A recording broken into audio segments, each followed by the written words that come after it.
Hi, welcome to our second Passion Behind Design presentation. For those of you that don't know what Walter P. Moore does, we are an engineering practice that was established over 90 years ago. We are headquartered in Houston, Texas, and have over 650 employees across 21 US locations and 5 international locations. Today we have Rafael Sabelli presenting the air traffic control tower at the San Francisco International Airport. He will share with you why he became an engineer, along with some interesting facts about seismic design. If you have any questions during the presentation, please type them into the chat and we will answer them during the breaks. And with that, I'll hand it over to Rafael. Thank you, Annie. Hello, everybody. So I'm here today to talk about a lighthouse and a tower, San Francisco's torch for travelers. This is one of my favorite projects in my career as a structural engineer.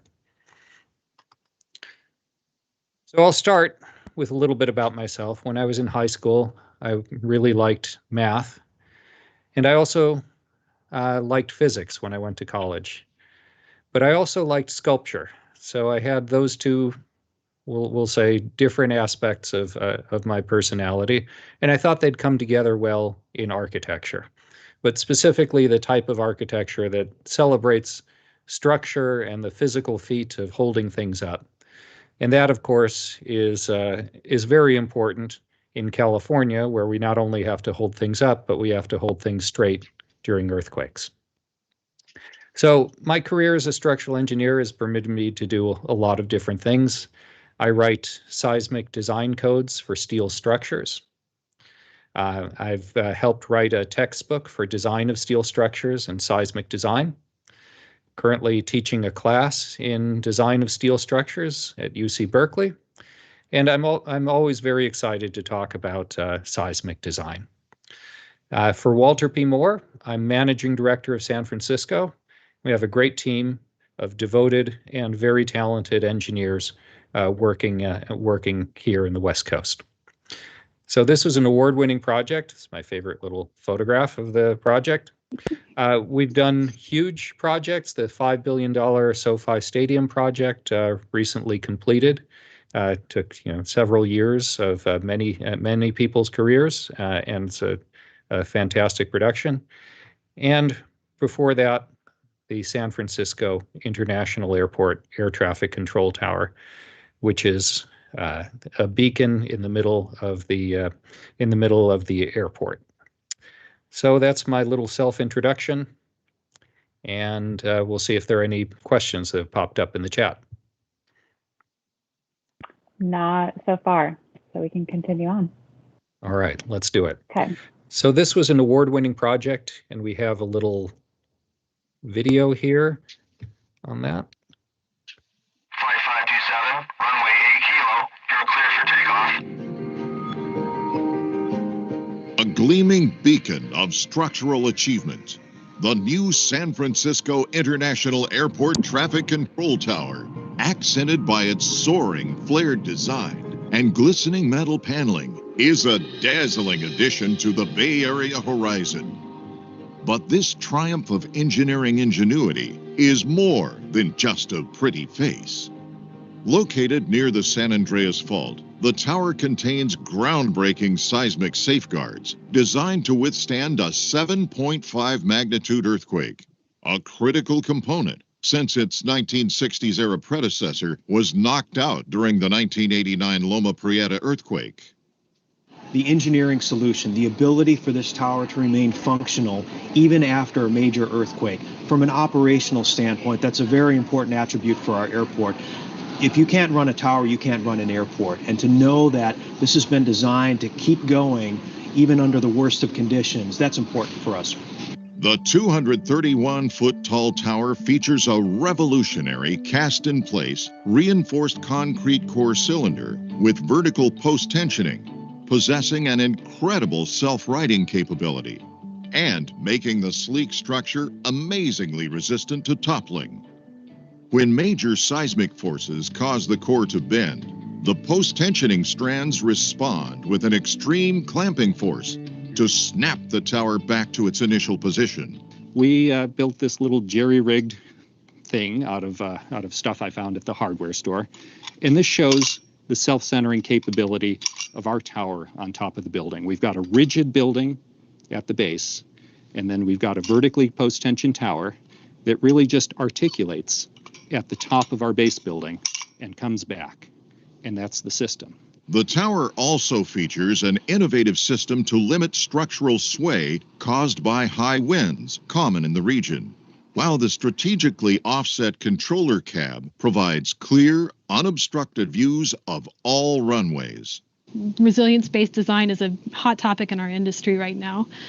We want to make sure that our cities and our communities are going to be resilient after major disasters, and I think that this tower is a great example of that. It's an amazing interweaving of reinforcement and ductwork in that foundation that is just unparalleled in my experience in terms of complexity. It harkens to bygone days when there were lighthouses in harbors that welcomed the ships into the harbor. The airport is like a modern-day harbor and a modern-day port. The tower is like a beacon that welcomes the passengers from all over the world to San Francisco. In safely coordinating takeoffs and landings of more than 1,000 aircraft daily in one of the world's most volatile seismic regions, the new San Francisco International Airport Traffic Control Tower achieves a new pinnacle in structural design and engineering excellence.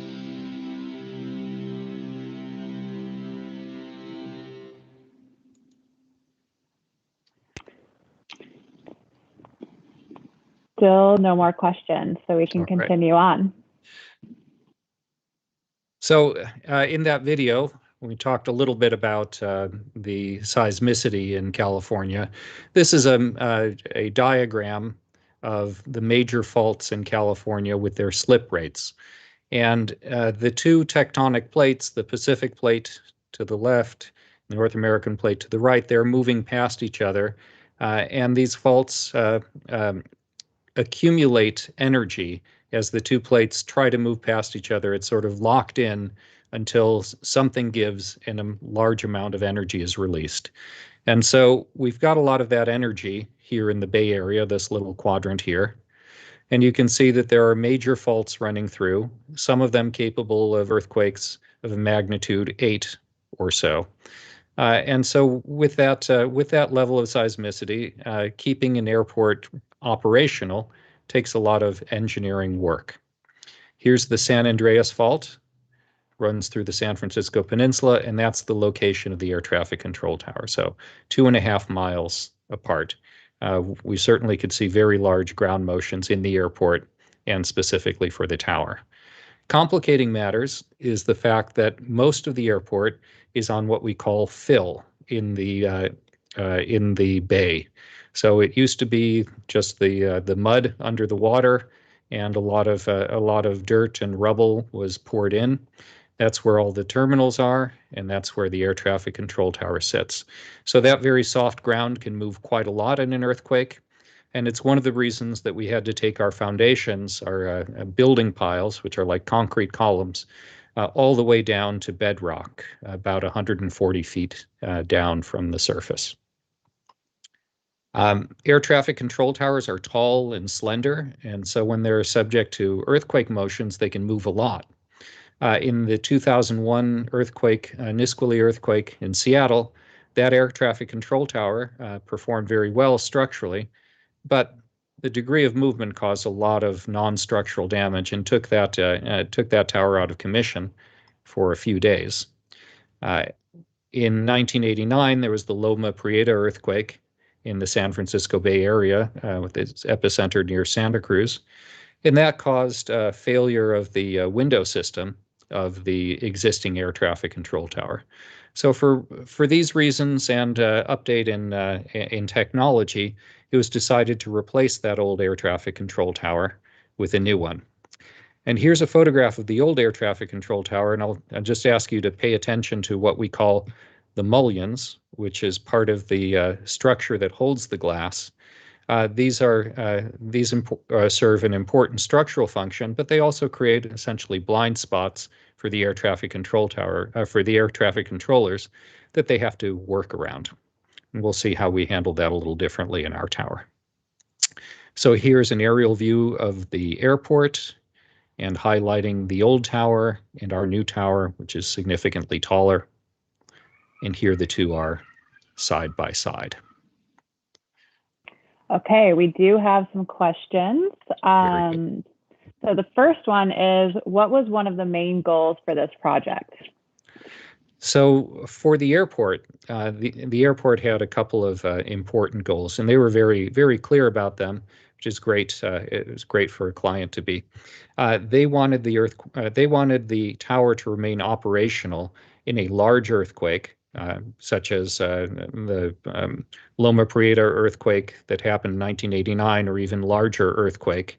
And that means preserving the function of all the equipment in the tower, of course, preserving the glass, preserving the accessibility. And the reason for that is that after a major earthquake, it's very important to be able to bring in relief, people, supplies, etc., not to shut down one of the major airports in the area. And then for what we call in the engineering profession the maximum considered earthquake, which is a very, very large event, they wanted to protect the safety of the air traffic controllers. So that would be an earthquake that levels a lot of buildings in the area, and perhaps takes the airport out of commission for other reasons, such as the runways. But do want to make sure that there's no collapse or anything that would threaten the safety of the air traffic controllers.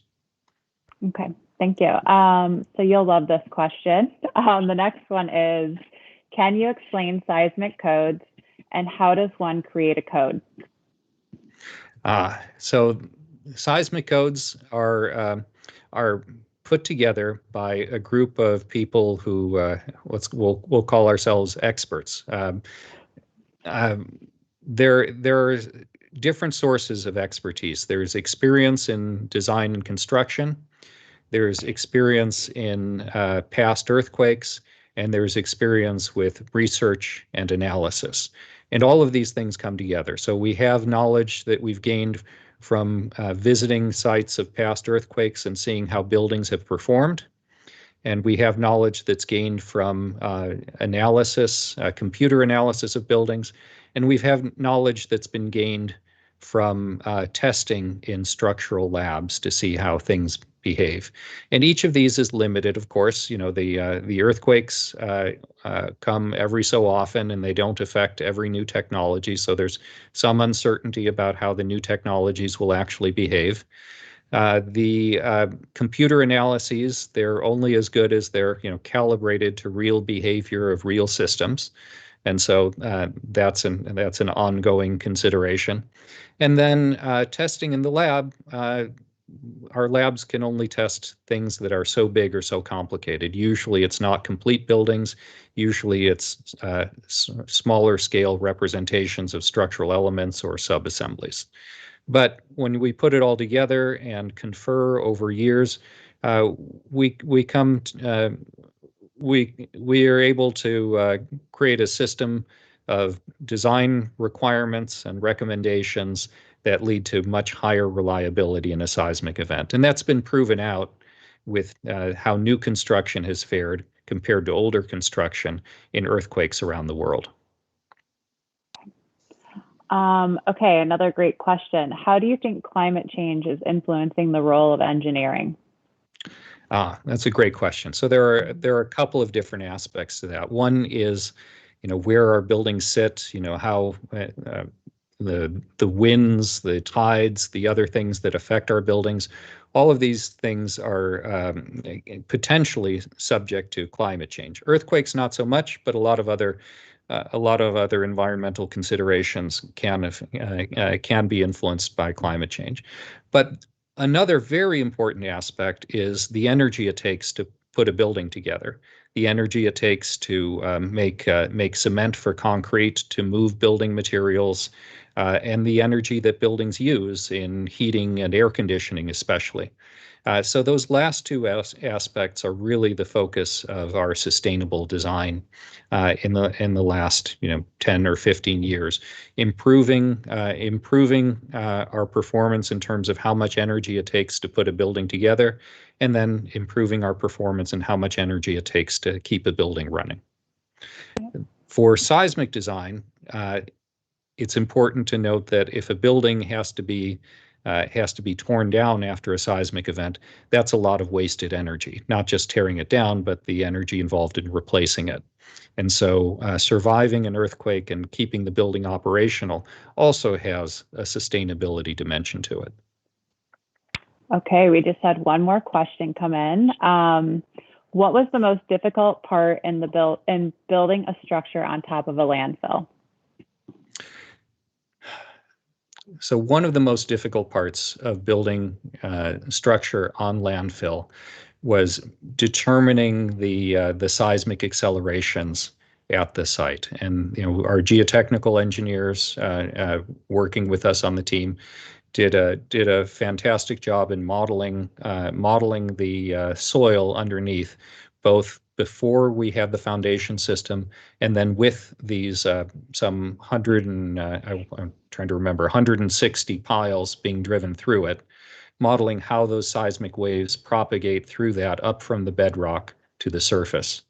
And then once we had those surface motions, analyzing that effect on our building was a structural problem, and that took a lot of engineering work as well. Okay, these are great questions, everybody. Thank you. Keep them coming. Another one, what made you interested in this topic? So I was actually in school during the Loma Prieta earthquake. I was studying architecture, and it really affected everybody. I was at Berkeley. It affected people differently. I grew up in the Midwest, and the ground more or less stayed where it always was. And the earthquake was essentially a great leveler. It changed dynamics. It changed people's daily schedule for a month. The Bay Bridge was out of commission, and the train system was shut down for a few days.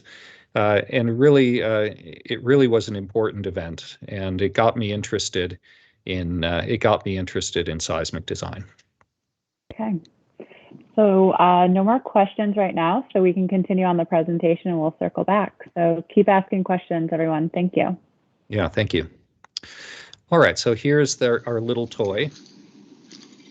And the toy is really, it's modeled on the behavior of, a children's toy, this sort of push button, self-centering thing. But if you've ever played with that toy, you understand what happens. It's the tension in that vertical string that pulls things into alignment. The tension works in combination with compression on those little wooden pegs and clamps together any cracks. And so when a building, a concrete tower like this, is hit with a lateral force, horizontal shaking due to the earthquake, it can bend, and when concrete bends, it forms these tiny cracks, which are not in and of themselves a problem. These long vertical lines, these are the cables that are in tension, and when the building is displaced like this, the cable on the right side here, where there are no cracks, it doesn't need to elongate. But the cable on the left-hand side, where there are the cracks, it has to elongate. And so it has this clamping force that will close these cracks back up. So the cracks can happen, but they are instantly clamped back. Now, to keep that tension force, we need to tie the cable off at the top, and we need to anchor it into the foundation here. And it needs to go through a lot of concrete reinforcement there to be fully anchored. So that's the structural scheme. Of course, we needed to prove it out. We couldn't test it in a lab, so we analyzed, and we always like more analysis. So here's our analytical model, and we had, this is obviously greatly amplified compared to the real motions, but we had a number of different ground motions recorded from different earthquakes and scaled to represent what would happen at the site. This is the movie San Andreas, which is kind of fun because in the movie San Andreas, just about every building in the Bay Area is knocked down, except for our air traffic control tower. It's nice to see it still standing there. We talked about those mullions. One of the things the client wanted, we had two clients. We had the airport and we had the FAA. And the FAA has, of course, a lot of guidelines for their air traffic control towers. For the modern ones, they want 210 degrees column free. So this is like a plan view, the footprint of the control tower cab. And so we were able to provide 235 degrees without columns. So these are our columns. We've got a major column right in the center of that space, and then 3 other columns around, and then no columns for 235 degrees. And that means the view is incredible up there. This is the structure with that big central mast column, and then the other columns behind, holding it up. And if you stand in there with your back to that mast column, as I did during construction, you can see the whole San Francisco Bay, that 235 degrees, little panoramic view. This thing is the tower crane that was used to build the building, later taken down. So that's an incredible view. And then the architects did a fantastic job in detailing the glass. And you can see the glass is just faceted with a little bead of silicon in between. We don't have any of those mullions. And so the air traffic control towers have the best view from our new air traffic control tower. We're very proud of that. Okay, we have one more question that came in. If the tower does buckle, will there have to be construction or repair done? How does it pop back up? So in a moderate to severe earthquake, the tower is self-centering. That vertical post-tensioning pulls it back to plumb, and there is no repair needed for that. Now, where it articulates, there's a lot of attention paid to, say, the cladding, the stairs, everything else that needs to move across that joint. So the structure, in some sense, is the easy part. Everything else that you'd think is continuous, like the waterproofing, all of that has to be carefully detailed to allow for that movement and not to damage itself in a major event. Hi, my name is Laura Whitehurst. I live in New Zealand now, but I used to work in San Francisco and worked for Walter P. Moore. And I was lucky enough to get to work on the San Francisco International Airport Air Traffic Control Tower during both the design and the construction phases. I really loved working on such an iconic and innovative project, and during design it was really exciting to be pushing the bounds of seismic design, especially because we were explicitly trying to design a building that would be resilient after an earthquake. Making sure that the tower could be operational after a big event means that the whole region can get back to normal much quicker. And during construction, I really loved working with the team of contractors and other designers like the architects to solve problems that cropped up during construction. And it was so thrilling to watch our design that we had been putting on paper come to life in real time. And it was really cool to have it be so visible too. You could see it from the highway, you could see it from the trains. And so it was really neat to be able to show it off to the public and to show it off to my friends and family, and to be able to explain all the various structural features like the self-centering aspect of the tower. I still do that now, but it's a lot harder now that the cool facade has been put on. All right.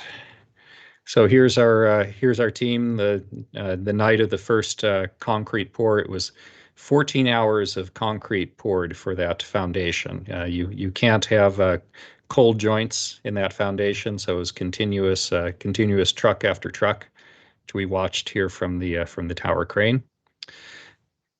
And over a year later, we had what's called the topping out ceremony, which is something special in construction. When the last piece of steel is placed, a lot of people, the engineers, the contractors, everybody on site, they will sign their name to pieces of steel or a piece of steel, that's hoisted and placed, and that's the last piece of steel in the roof of the project. And so there's our team. We have all our names written under on that last piece of steel. Here's our construction.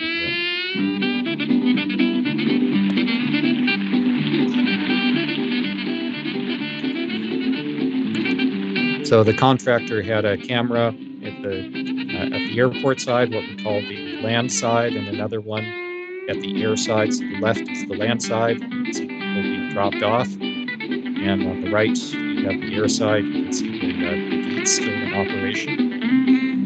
And the tower goes up, and then the steel frame is put on top of it. And then the skin, first the weatherproofing, then the skin is placed around it.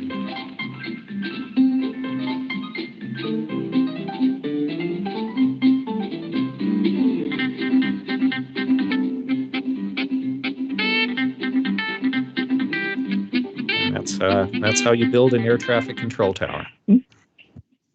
All right, so that's the end of the presentation. All right, we don't have any more questions right now, but we'll give it a couple seconds and have people type in any last questions. I have one actually. How long did it take from start of construction to end of construction to build the control tower? It took approximately 2 years. The difficulty in answering that question is the end of construction really petered off because there was so much work involved in the electronics, the outfitting of this control tower with electronics and commissioning those systems.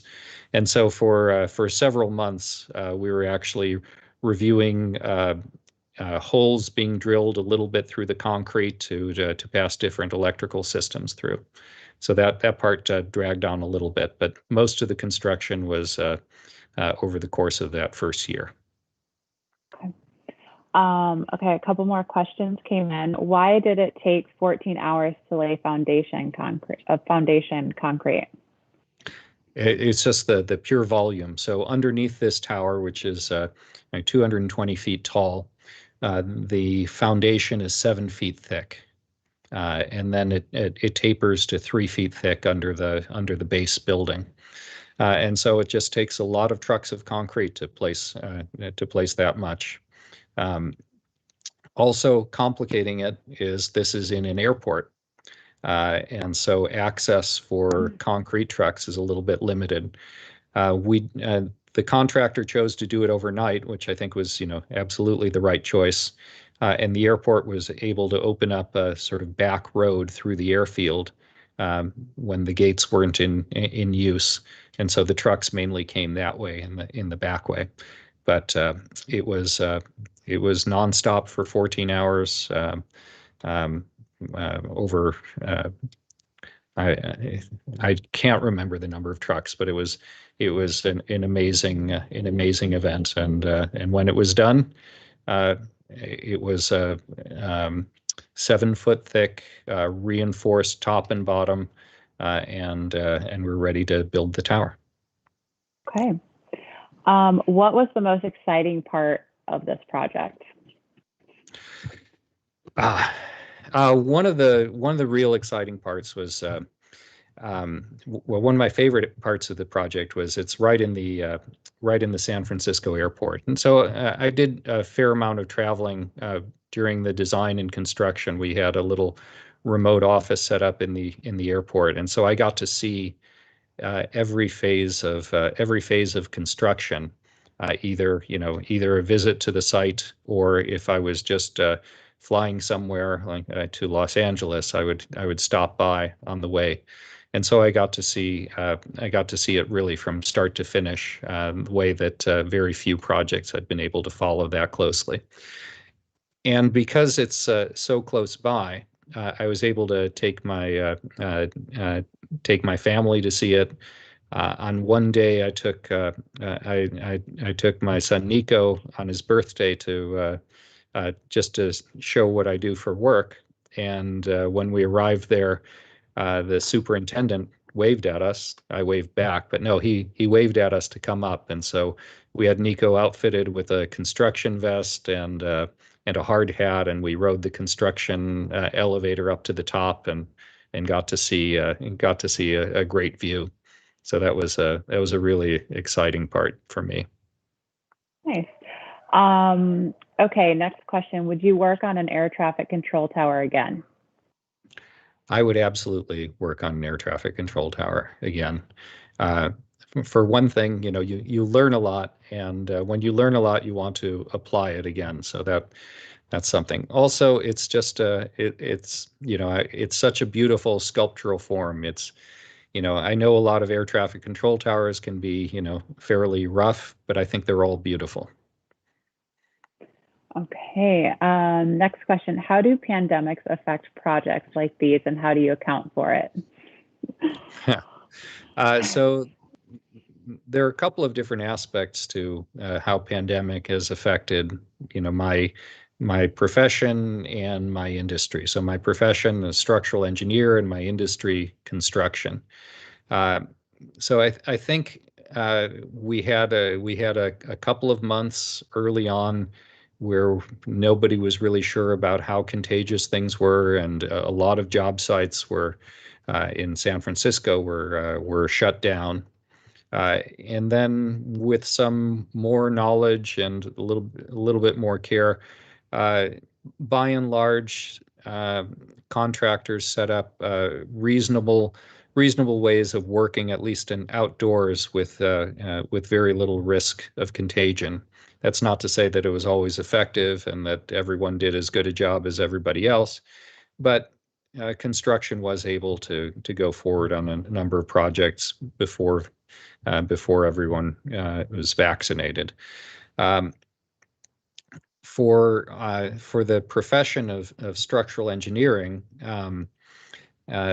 we in my company, as Annie described earlier on, we've got a lot of offices. This particular project, for example, it was all pre-pandemic, but it was delivered, largely out of three different offices: Austin, San Francisco, and Los Angeles. We had teams working on different aspects of the design, and so for many years we've been working in teams with video meetings and the like, and so we were reasonably well set up to do that when the pandemic started, and so that aspect hasn't been too bad. I think it is an issue for our younger engineers and our new hires. It's very good to be able to meet people face to face and to draw things on the whiteboard or on pieces of paper next to each other. And we do make do with our net meetings, but I think there's something to be said for meeting face to face, and we'll probably have as much of that as we can as we come out of this pandemic. Okay, what are the biggest challenges of working at an airport? Logistics are a big problem. So logistics means how you get things and people where they need to be. So everyone, every airport has a very important security boundary between the land side and the air side, and that boundary has to be maintained. And usually the construction wants to be all on the land side, with the security maintained at the far side of the construction site, usually. But that's not always the case. So making sure that boundary is maintained, and then making sure that you can bring in 40-foot long beams and concrete trucks and the like at an airport that wants to look clean and pristine and welcoming, and doesn't want to have a lot of mud and construction dust everywhere. So to give you an example, all of the foundation work, every truck that left the site was cleaned before it went out through the airport, and that's a lot of effort. And in considering what foundation type we would use, we had to consider how the noise might affect the airport operations. And we had to consider also, whether we were removing any dirt, and therefore we'd have to go through all of the complications of moving things through the airport. And of course, I should mention the construction crane, is very tall. Fortunately, it's not in the airfield, but it is still very tall, and that had to be considered for the FAA to make sure that it wasn't going to interfere either with operations or with visibility. Okay, next question. What does the old tower do now? So the old tower, my understanding is that they've already done some of the work, that the old tower is being dismantled and removed partly partly as part of a renovation project for that terminal, but also part of it was obscuring just a little bit of the view from the new tower. But it's a great location. If they could keep it, I would say, the airport director would want to have their office up there, because it's a great location. Okay, next question. If the pandemic hit before you were able to finish the tower, how would things be different in regards to finishing the project? I would think the pandemic would cause delays. One of the complicated things about an air traffic control tower, so we already talked about the complications of working in an airport. One of the complications of air traffic control tower is that the technology is really intensive. All of the electronics and radio and antenna systems. It's very dense with that, and it's a pretty small footprint up at the top of the tower. So you're bringing a lot of people close together, and it was already complicated just getting those people up and down. Before the elevator was commissioned, just working on a construction elevator, which is a little bit rough, getting people up and down. That was already complicated, and if you factored into that the need to keep people apart to minimize the risk of spreading COVID, that would have slowed down. That would have limited the number of people who could work, and caused that outfitting to take much longer. Okay, that was the last question. So thank you all for joining us, and we hope to see you on our next session. Thank you. Thank you.